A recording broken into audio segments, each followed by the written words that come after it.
8 pirasong isda ang ating lilinisan dito. Madali lang ito. Usuos kung tawagin dito sa amin sa Iloilo. Isang masarap na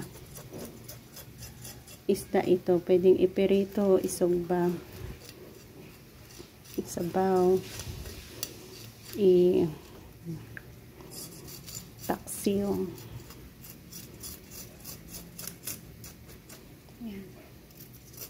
Pero ang ating gagawin, stay tuned sa recipe na ating ibabahagi sa inyo doon sa ating Cynthia's Life and Cooking. Gagawa tayo ng sinabawang isda with patola and sigarilyas. Masarap yan, guys. Piniritong sinabawang isda.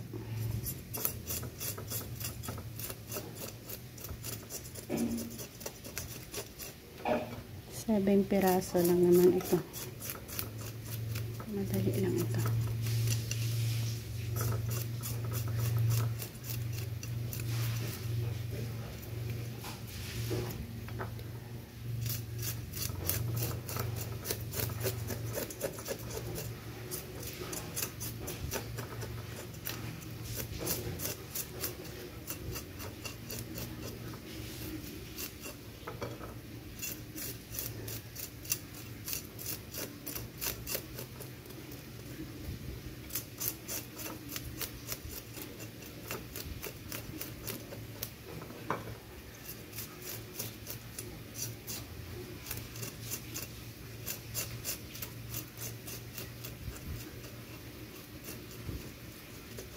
Yan.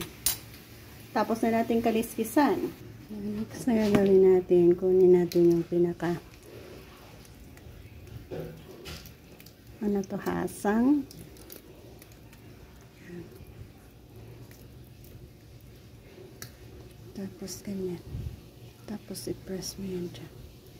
So, kuha mo na. Yan.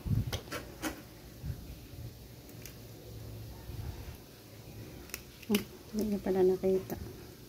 Ganyan lang. Ganyan. Tapos ganyan.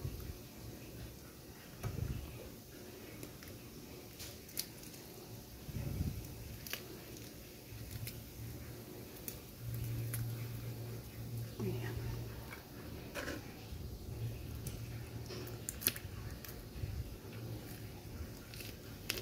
Alam niyo ba na once na malagyan nyo ng asin ang isda is tumitigas siya. So yan ang ating process kung paano natin hugasan mamaya.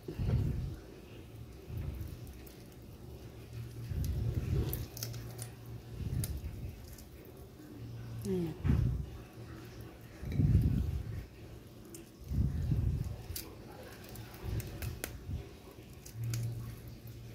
So, nakuha na natin lahat.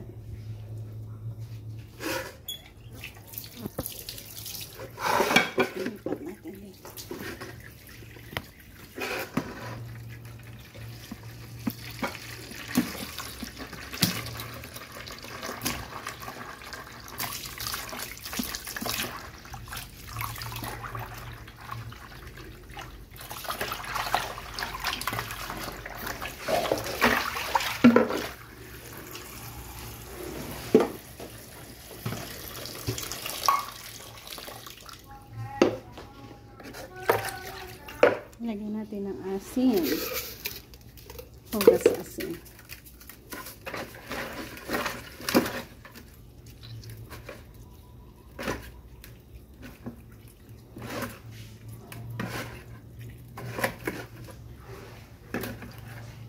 Ayan.